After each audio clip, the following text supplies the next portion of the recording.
오늘의 말씀 누가복음 15장 21절부터 24절 말씀입니다. 아들이 이르되 아버지, 내가 하늘과 아버지께 죄를 지었사오니 지금부터는 아버지의 아들이라 일컬음을 감당하지 못하겠나이다 하나. 아버지는 종들에게 이르되 제일 좋은 옷을 내어다가 입히고 손에 가락지를 끼우고 발에 신을 신기라. 그리고 살찐 송아지를 끌어다가 잡으라. 우리가 먹고 즐기자. 이 내 아들은 죽었다가 다시 살아났으며 내가 잃었다가 다시 얻었노라 하니 그들이 즐거워하더라. 아멘. 시간 여러분 오른손을 여러분 가슴에 대고 저를 한번 따라했으면 좋겠습니다. 하나님께서는 나를 사랑하십니다. 하나님께서는 나와 함께 하십니다.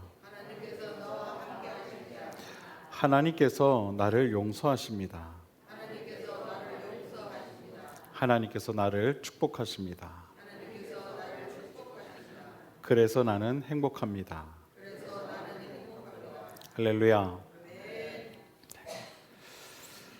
이런 말이 있습니다. 남자가 못생긴 건 용서해도 능력 없는 것은 용서 못한다. 아마도 이 경쟁 사회를 살아가고 있는 요즘 세대를 꼬집어 이야기하는 그런 말이 아닌가 싶습니다.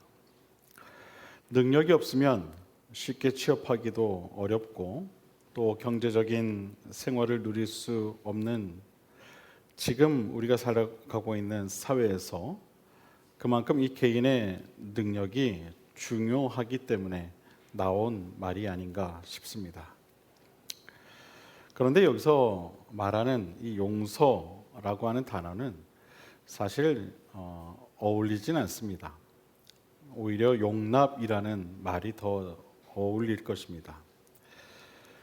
용납이라고 하는 말은 상대를 받아들이는 것을 의미하죠. 상대방을 수용하는 것을 뜻합니다. 그것이 이제 용납입니다. 그러므로 이 말은 이렇게 말하는 것이 더 맞을 것 같습니다. 남자가 못생긴 건 용납해도 능력 없는 것은 용납 못한다. 오늘은 이 용납에 관한 이야기가 아니라 용서에 관한 이야기를 좀 함께 나누려고 합니다. 용서는 용납과는 분명히 다르죠. 용서는 지은 죄 또는 잘못한 일에 대해 꾸짖거나 벌하지 않고 그 죄를 덮어주는 것을 말합니다. 그것이 용서입니다. 아마도 우리가 살아가면서 가장 하기 힘든 일 중에 하나가 아닐까 싶습니다. 그만큼 어려운 것이 이 용서라는 것이죠. 오늘 본문에 보면은 한 아버지의 이야기가 나옵니다. 이 아버지에게는 두 아들이 있었는데 이들은 너무도 달랐습니다. 첫째 아들은 성실하고 아버지께 순종적인 반면에 둘째 아들은 조금은 급하고 또 자유로운 그런 성향의 아들이었습니다. 하루는 이 둘째 아들이 아버지를 찾아가게 됩니다. 그리고 아버지에게 이와 같은 말을 합니다. 아버지, 저에게 돌아올 아버지의 재산 중 일부를 좀 미리 주십시오. 여러분 한번 생각해 보십시오. 여러분의 자녀들이 와서 자신이 나누어 받을 재산을 미리 달라 한다면 여러분 어떻겠습니까? 아마도 이런 버르장머리 없는 녀석이라며 분명 혼을 낼 것입니다. 본문에 나온 이 아들은 분명 버릇 없는 아들임에 틀림이 없는 것 같아 보입니다. 그런데 이 아버지는 그러한 둘째 아들의 요구를 들어줍니다. 자신의 재산 중 일부를 그 아들에게 나눠주게 된 것입니다. 아버지의 재산을 받은 이 둘째 아들은 재물도 생기고 자신이 하고 싶은 일도 있고 해서 아버지의 품을 떠나서 먼 나라로 가게 됩니다. 처음에는 그곳에서의 생활이 무척 좋았을 것입니다. 자신이 하고 싶은 일을 다 할 수 있으니 여러분 얼마나 좋았겠습니까? 또 많은 사람들이 자신을 좋아하는 것 같아 보이기도 했을 것입니다. 실제로 이 둘째 아들의 재물을 보고 그를 따른 사람들이 많이 있었던 것 같습니다. 아마도 그들은 그 아들에게 그런 이야기들을 했겠죠. 나와 함께 사업을 해보자. 또 여인들은 나와 함께 사귀어 보자. 아버지를 떠난 이 둘째 아들은 마치 세상을 다 얻은 양 아주 기분 좋은 그런 생활을 했을 것입니다. 그러나 그것은 매우 어리석은 그러한 즐거움임을 그가 곧 깨닫게 되고 맙니다. 아버지께로부터 받아온 재산을 조금씩 탕진했기 때문입니다. 여러분, 세상 사람들은 사람들을 볼 때 그 사람이 무엇을 가지고 있는가, 그의 배경을 봅니다. 그 사람이 어떤 능력을 가지고 있는지, 그 사람이 무엇을 할 수 있는지, 그 사람이 무엇을 배워왔는지와 같은 그 사람의 배경을 본다는 겁니다. 그리고 그 배경을 보고 그 사람을 곁에 둘 것인가 아니면 그를 멀리 할 것인가를 결정합니다.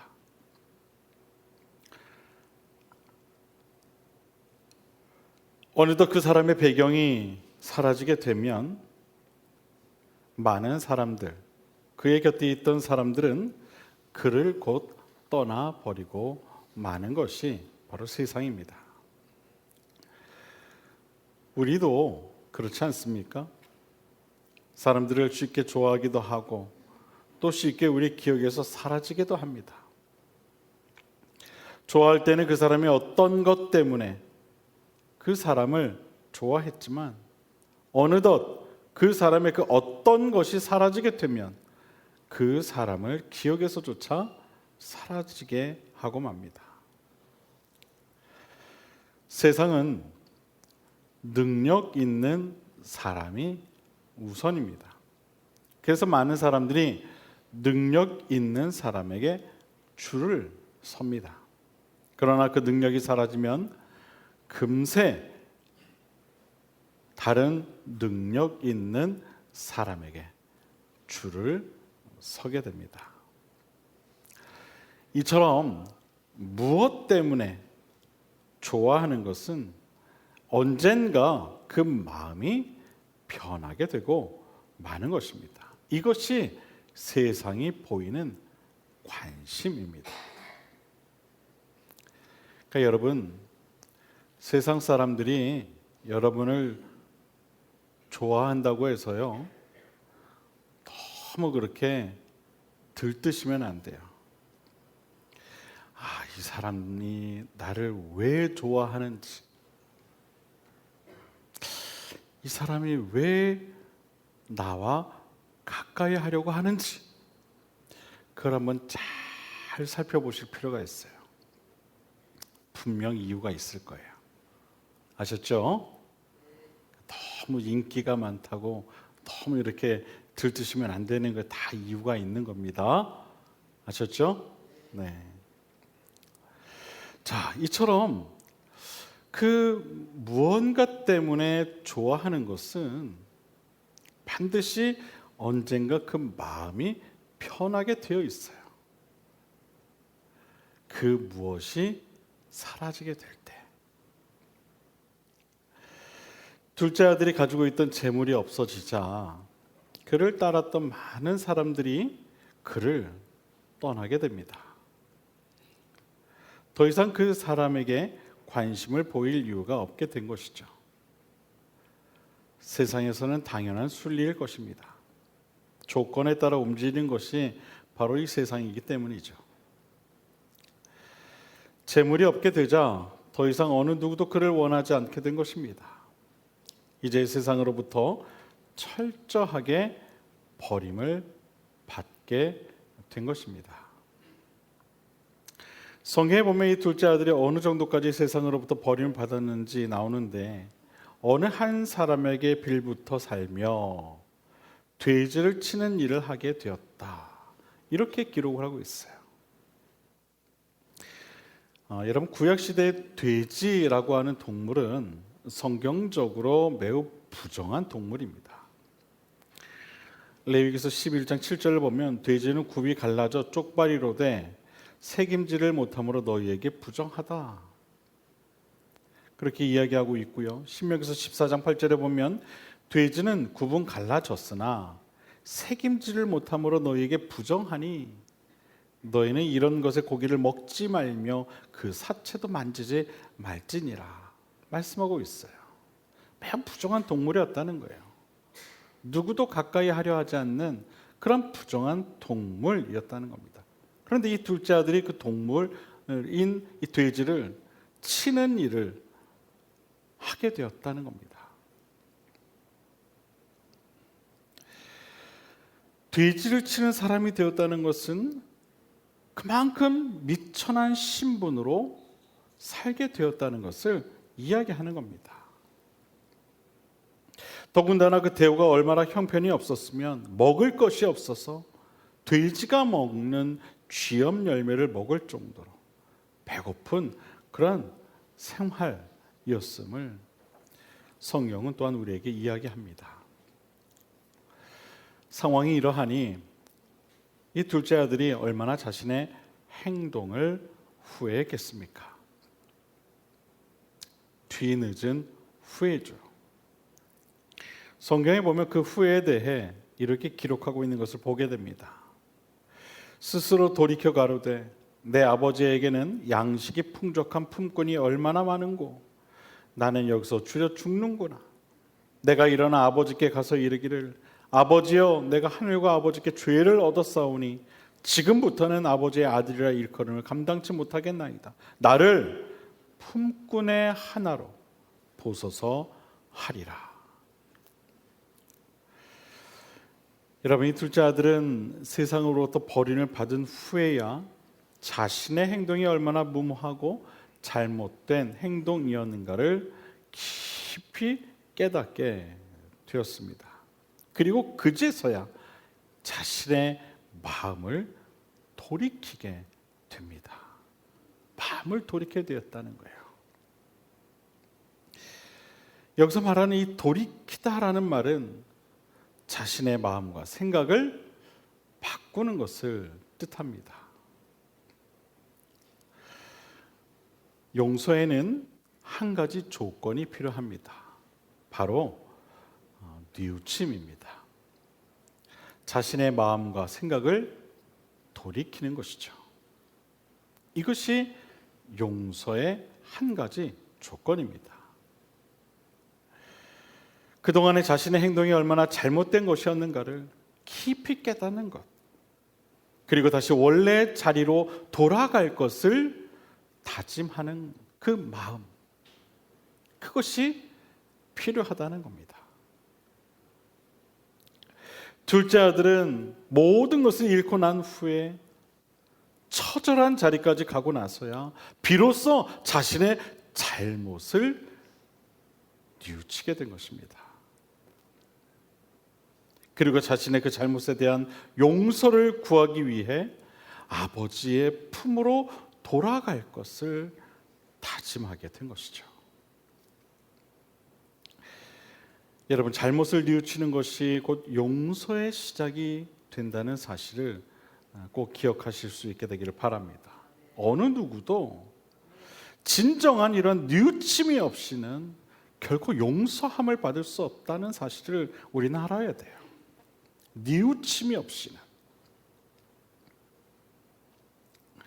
본문에 나오는 둘째 아들은 자신의 그 잘못을 뉘우쳤습니다.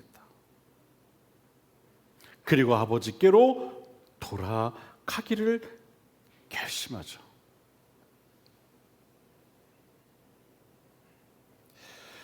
그가 아버지를 만나 이런 이야기를 합니다. 아버지, 내가 하늘과 아버지께 죄를 지었습니다. 고백하는 거예요. 자신의 잘못을 뉘우치는 겁니다. 지금부터는 아버지의 아들이라 일컬음을 감당하지 못하겠습니다. 그러니 그저 아버지의 집안의 종으로라도 저를 받아주십시오.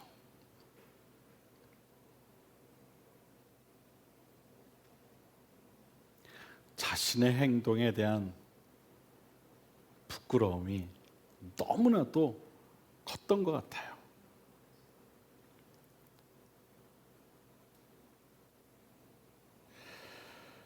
여러분, 이러한 아들의 모습을 본 아버지의 마음은 여러분 어땠을까요?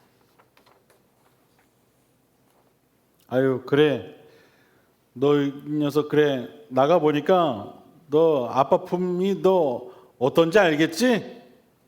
너 이제 앞으로 내 아들이 아니야. 너 이제 내 종이야. 여러분, 그렇게 그 아들을 바라봤을까요? 쌤통이다, 요 녀석. 네가 나가봐야, 네가 가서 한번 고생을 해봐야 세상이 어떤지 네가 알지. 그런 마음이었을까요? 아마 그런 마음도 조금은 있지 않았을까 싶지만, 근데 오늘 성경에 나오는 아버지는 그런 모습은 아니었던 것 같아요. 잘못을 뉘우치는 아들의 모습을 본 아버지의 마음은 아마 벅차오르는 묘한 감정이 가득했던 것 같습니다. 이 녀석이 드디어 자신의 잘못이 무엇인지를 진심으로 깨달았구나. 그래, 내가 이렇게까지 말하는 걸 보니까 내가 용서해줘야지.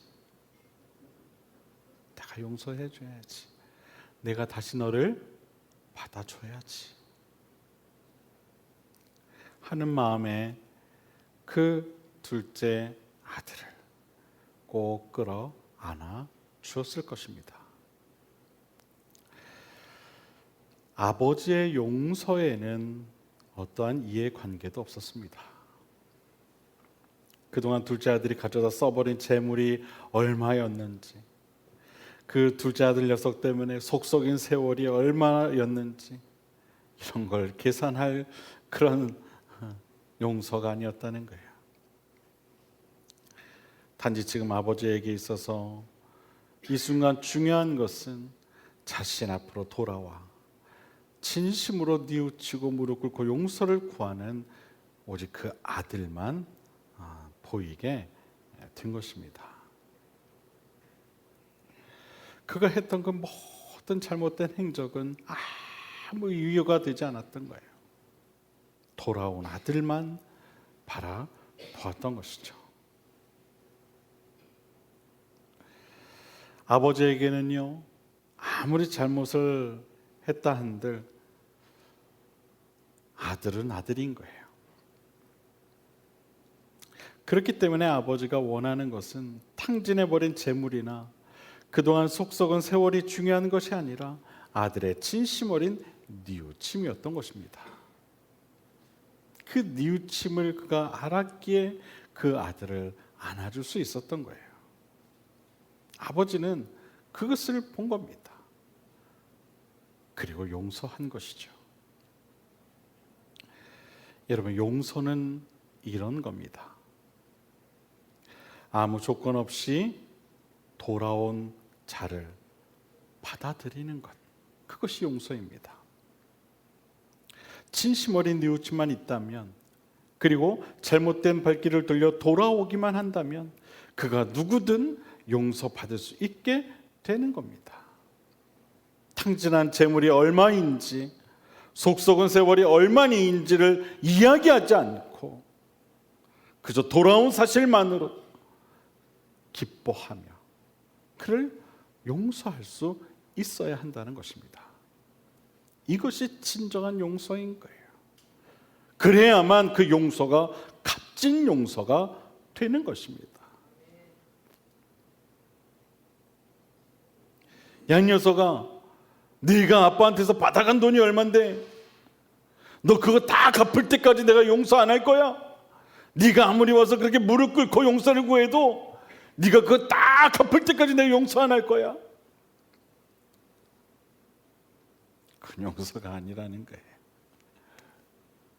내가 너 때문에 속썩인 세월이 얼만데 너 그 마음이 회복될 때까지 난 널 받아줄 수 없어.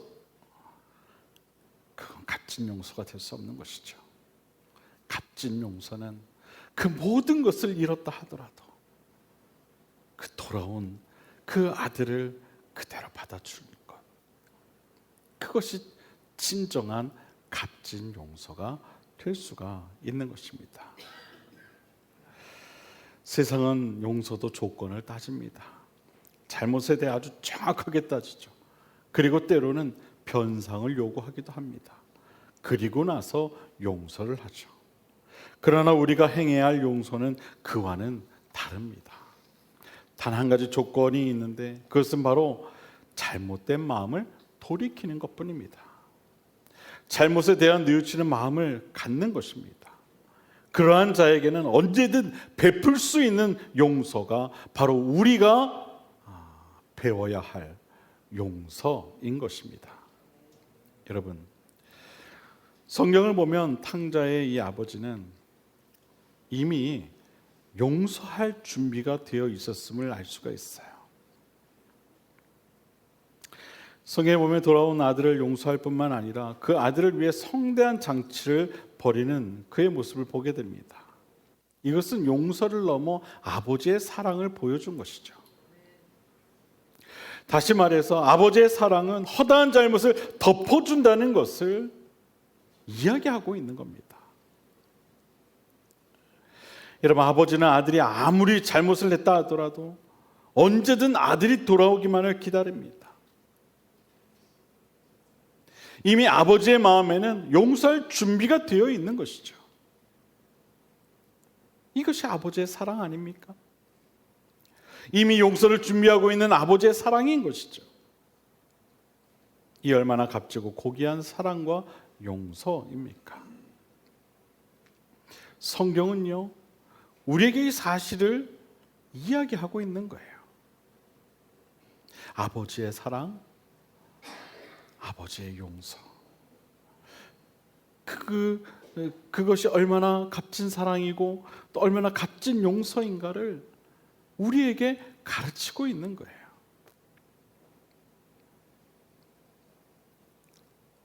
보고 배우라고. 너희도 그런 마음을 좀 가지라고. 자신의 아들을 죽인 살인자를 자신의 양아들로 삼았던 손양원 목사님은 원수를 사랑해야 한다 라고 하는 말씀 앞에 자신의 아들을 죽인 살인자를 용서하고 그를 양아들로 받아들이는 사랑을 실천한 분으로 유명하죠. 목사님의 행동은 진정한 사랑과 용서가 메말라 가고 있는 이 시대에 참으로 값진 사랑과 용서가 무엇인지를 우리에게 말씀해 주고 있습니다. 여러분, 우리는 이미 모두가 이러한 값진 사랑과 용서를 받은 존재인 줄로 믿습니다. 하나님께로부터 이러한 사랑과 용서를 이미 받았다는 거예요. 예수 그리스도의 희생과 죽음과 부활로 우리 모두는 이미 모든 죄를 용서받았고 하나님의 사랑의 은총을 입었습니다. 우리가 받은 사랑과 용서가 얼마나 값진 사랑과 용서인가를 안다면 우리도 그와 같은 사랑과 용서를 베풀며 살아가는 것이 마땅하지 않겠습니까? 주님은 그래서 우리에게 이런 말씀을 하십니다. 내가 너희를 사랑한 것 같이 너희도 서로 사랑하라. 너희가 서로 사랑하며 이로써 모든 사람이 너희가 내 제자인 줄 알리라. 너희가 사람의 잘못을 용서하면 너희 하늘 아버지께서도 너희 잘못을 용서하시려니와 너희가 사람의 잘못을 용서하지 아니하면 너희 아버지께서도 너희 잘못을 용서하지 아니하시리라. 바라기는 다시는 오늘 본문에 나온 둘째 아들과 같이 아버지의 품을 떠나는 어리석은 삶을 살지 않게 되는 저와 여러분 모두가 될 수 있게 되기를 바랍니다. 더 나아가 아버지의 마음으로 세상을 사랑하고 용서할 줄 아는 큰 믿음을 가진 저와 여러분 모두가 될 수 있게 되기를 바랍니다. 세상이 우리를 조건 때문에 바라본다 한들 우리는 조건 없이 세상을 바라볼 수 있기를 바랍니다. 하나님 아버지처럼 아무 조건 없이 세상을 사랑하며 또한 용서할 줄 아는 저와 여러분 모두가 될 수 있게 되기를 주님의 이름으로 간절히 축원을 드립니다. 기도하겠습니다.